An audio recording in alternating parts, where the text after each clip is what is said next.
Good morning, everyone. We are continuing here in the words of the laws of KASHRUS by Rabbi Yamin Forst, and we're giving the Hagdam, the introduction, to explain why keeping kosher is such an important part of who we are as Jews.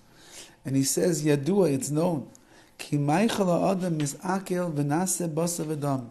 The food that a person eats, it digests inside of the person, it breaks down inside of them, and it becomes their own flesh and blood. V'gufa shel adam mispateach mimacholav.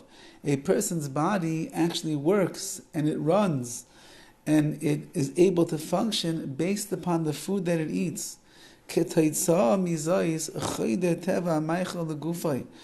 means that the teva, the nature of the food that a person is eating, ends up becoming part of the person's body. V'haguf mushba mimeno, and the body then is influenced by the food that is becoming part of it.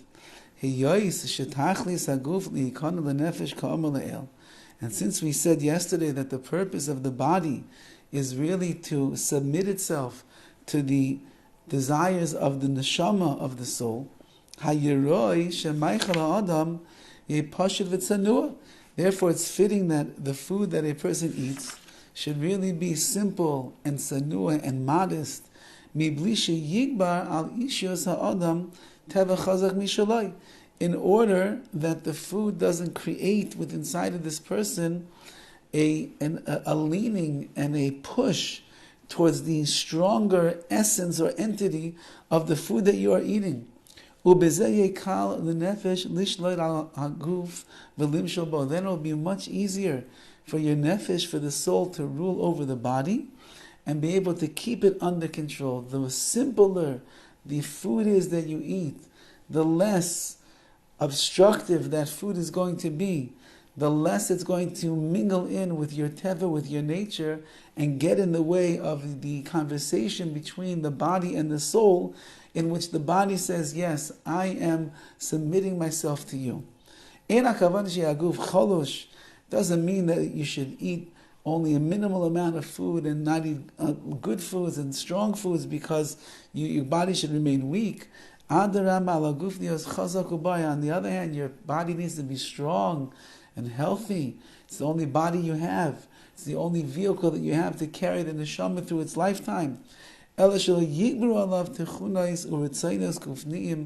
rather, you don't want that the body should be the preeminent, dominant aspect of your life, which is ruling over the neshama. As we said, it's supposed to be the other way.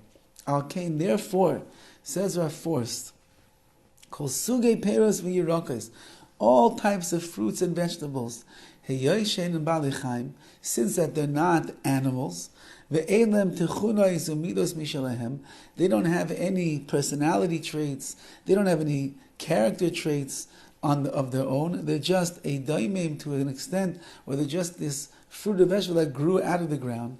Heim hamat'imim l'maichel avdei Hashem.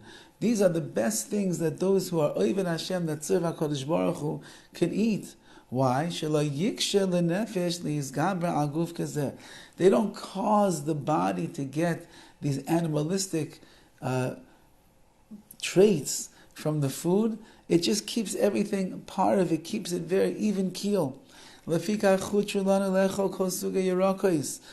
why the Torah allows us to eat all different types of vegetables. Without any exception, you can eat whatever you want in the vegetable and the fruit kingdom. So to be a vegetarian, to be a vegan, even more so, without any fish or eggs or the like. So says Rav Forst, that's a wonderful thing for a Jew to do, because then you are just filling yourself up with healthy foods that don't have any physicality, so to speak, that can draw you down into the world. They are growing items, they are things that are flourishing in this world, and therefore they will become part and parcel of who you are. However, as we're going to explain next time, the Balei Chaim, once you get into the animal kingdom and you start eating animals that have a mind of their own, that have personality traits of their own, that have certain tendencies and natural instincts that are inside of them, That's where the Jew is going to have to be more careful with what they put into their mouth, because since everything that we eat breaks itself down in our own flesh, becomes part of our flesh and our blood, we must make sure that whatever we are taking in is something that is going to benefit our goof, our body, still allowing it to be submissive to the neshama, and not, chalila, God forbid, to eat something that's going to increase the powers of the body, and then therefore force us to make our soul subservient to the body instead.